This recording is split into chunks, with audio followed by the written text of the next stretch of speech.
Okay, hello everybody. Welcome. Day 10 on this journey of sharing my journey to radiant health and well-being, impeccable well-being. I like that, impeccable well-being, right? And how is it that we come into a new, or how is it that I come into a new relationship with my body?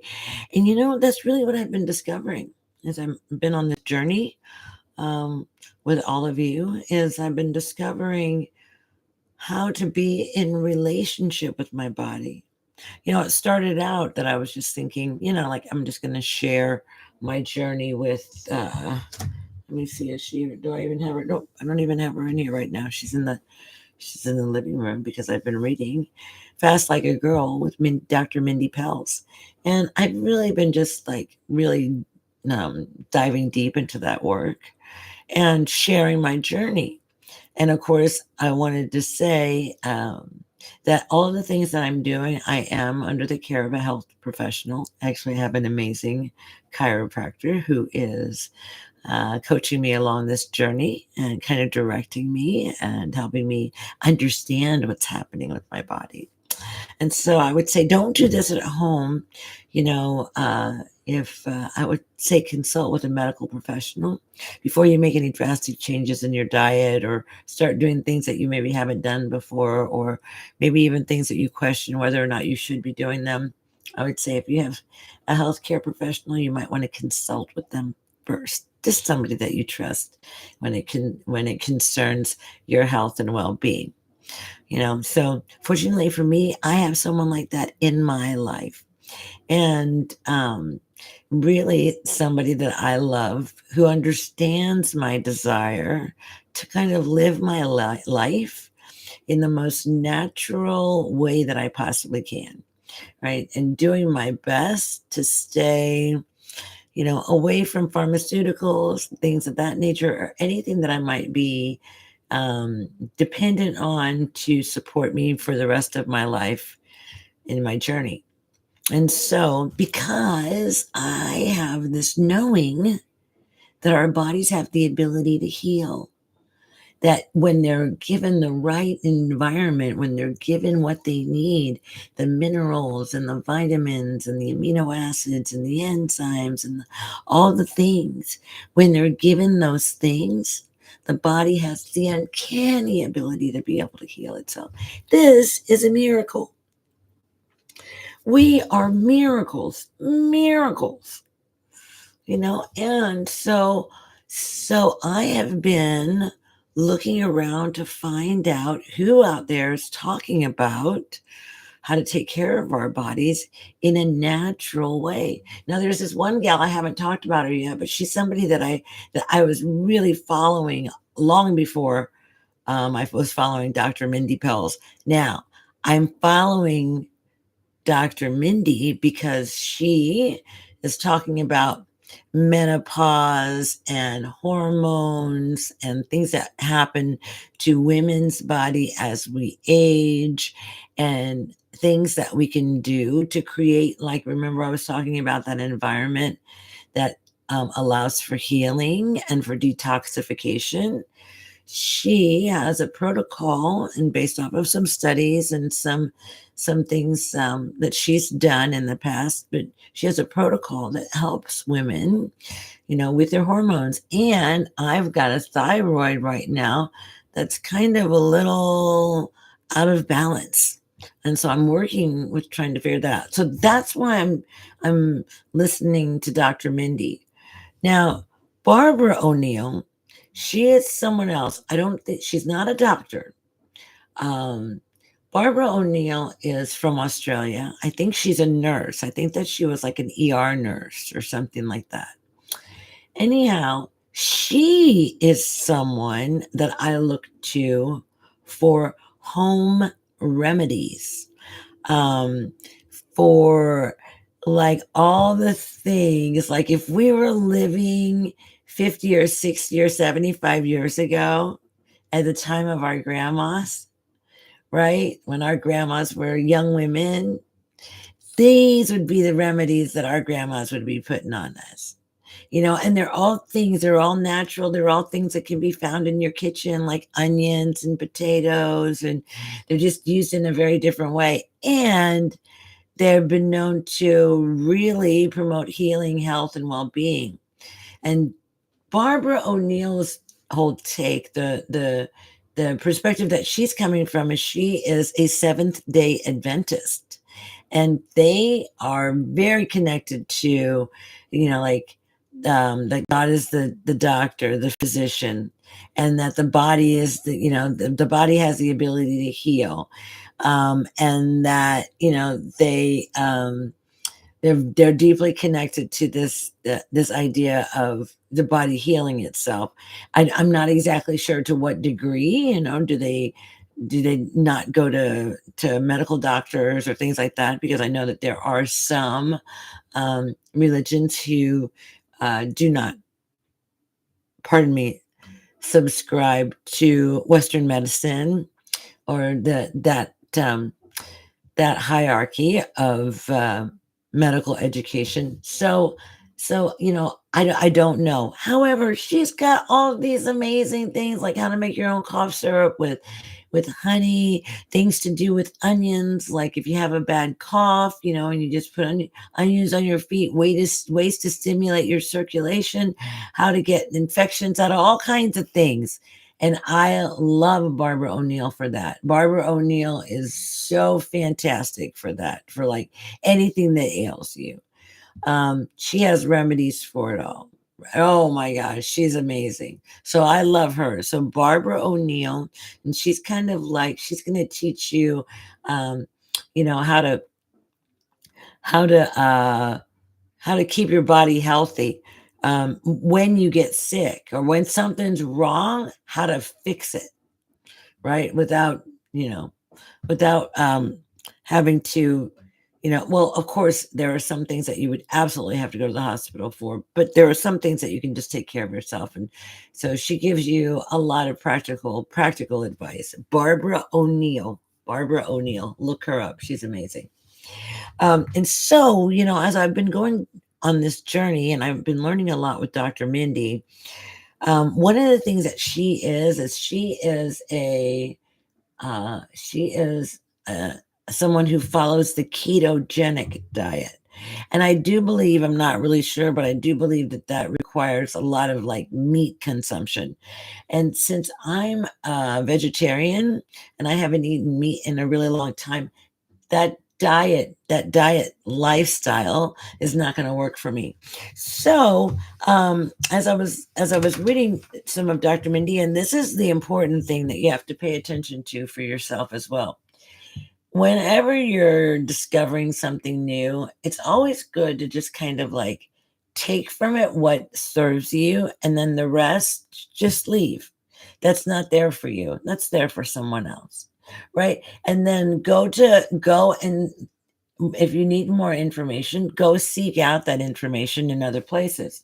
So I was thinking, well, I don't want to do ketogenic diet because I think she was like saying something like, in order to eat, like, I think it was like 130 grams of protein a day is what I would need to eat.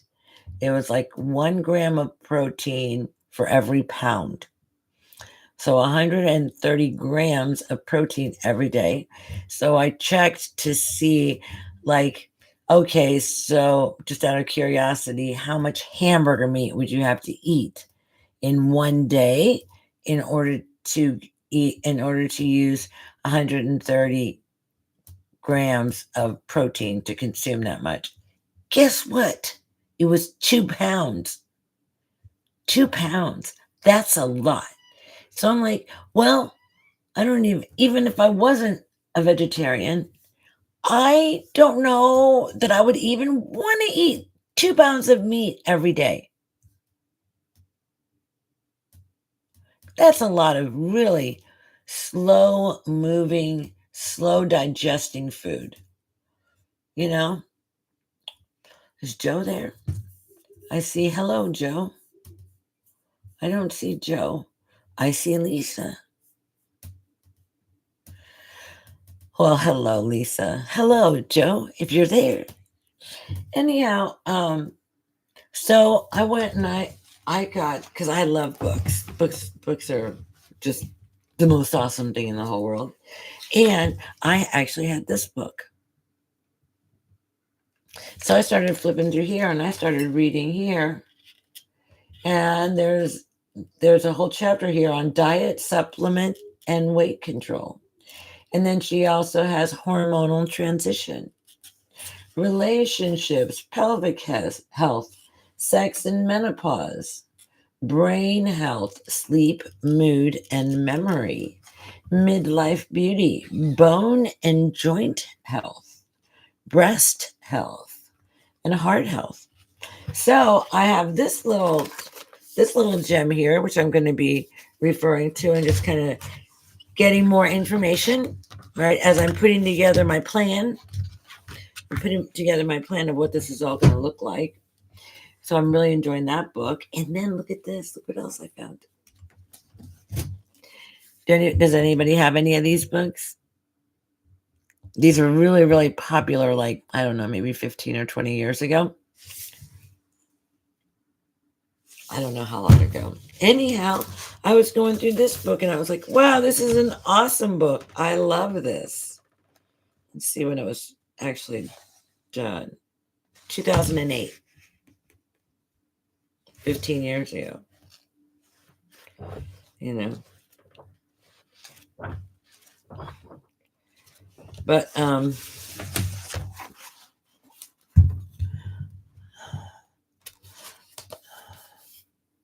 you being beautiful. But like I like to have these kinds of things as resources just to kind of take a look at. So I was looking at this. This is the owner's manual of inner and outer beauty. And it's chock full of all kinds of stuff. All kinds of stuff. So I'm just going through my bookshelf right now and just kind of taking a look and seeing what I got. Right? And seeing how I can make this journey the most awesome and most fun journey of all. And yeah. So one thing that I did do that was fun that I am going to share with you because I was so excited about this is Bob and I have become label readers. We're reading labels on everything. And there's a couple things that we're looking for that we're not going to tolerate in our food anymore. And it's really difficult because these items are almost in almost everything. Almost everything. So one of them is canola oil, and the other one is natural flavors. Because natural flavors could be anything, and it only has to begin with a natural. It has to be sourced from something natural, but beyond that, there are no other requirements as to what can be done to that natural specimen or whatever. So it just leaves a lot of gray area of just unknowns when it comes to our food and what we're ingesting into our body. And this is our temple, and we really have to pay attention. So as we've been reading more and more labels, like I've gone in there and I've looked at labels on for salad dressing, and I'm just looking for anything that just has no canola oil, no soybean oil, right? And I'd really like to find something organic that's pesticide free, because chemicals in our food are really wreaking havoc with our body, and they're damaging our cells in ways that are not beneficial for us at all. And so anytime that you can avoid chemicals in your food, please do yourself that favor. And that would mean by buying organic food or growing your own food. Learn how to grow your own food. Talking with a friend of mine about teaching you how to grow your own food. I think that would be so awesome, like getting people to garden. It'd be so cool. Anyhow, getting back to the importance of making sure that we have the cleanest food possible, right? So I was never finding any salad dressing that didn't have canola oil in it, or didn't have natural flavors, or didn't have soybean oil, or some other nasty something that I just didn't want in my food. And so I decided to make my own salad dressing. So it was so super easy. You totally want to do this. So if you have any salad dressing bottles in your refrigerator, once you're done with that salad dressing, save your bottles, especially if they're glass. So I just took some vinegar. You take some vinegar first and you soak the spices in the vinegar first so that they kind of like unlock their savoriness, right? Their spicy flavor. And their flavor comes out and kind of mingles with the vinegar. So that's the first thing you want to do. And what I used like 2 tablespoons of Italian seasoning. And that already had like oregano and basil and um, uh, what else? Marjoram and uh, garlic. So it already had a number of things already in there. So I put that in there. Then I also put a quarter teaspoon of basil. I put a quarter teaspoon of onion powder. I put a quarter teaspoon of garlic powder. I put 1/3 of a cup of vinegar, and I soaked it all in that. And then I put 2/3 of a cup of avocado oil, and then I put a little bit of water on top of that. And then you can also add like lemon juice. And I just shook it all up, shook it salt and pepper. I shook it all up. Oh my gosh, the salad dressing was so amazing. It was so incredibly tasty. I'm never, ever, ever going to buy salad dressing again. Are you kidding? I might never buy sauces again. It was so easy to create that. So, and this, I know exactly what's in there. And I didn't put any sugar in it. I didn't put any pesticides or any chemicals in it. I only put in it what I wanted to eat. It's amazing. So we are loving the new salad dressing, and it inspires me to eat more salads, which is really a good thing. We want to eat more salads. Greens are so important to us. It doesn't matter what stage of life we're in. Greens are super, super, super important. So, so yeah. So when you're thinking about your body today, tomorrow, ask yourself, what is it that I could do for my body? What is something really good that I could do for my body? What's a gift that you could give your body? Because when you give a gift to your body, you're giving a gift to yourself, for sure. Really. Right? Because this body, you're going to have to care for it. You're going to be with this body until it's done. Yeah. That's the truth. Right? And so you have an opportunity right now to make some choices about your health and about your well-being. And that's what I'm doing, and that's what I'm here sharing with all of you, is how we can make some better choices about what we're doing and how we're treating our body and how we're taking care of ourselves. Right?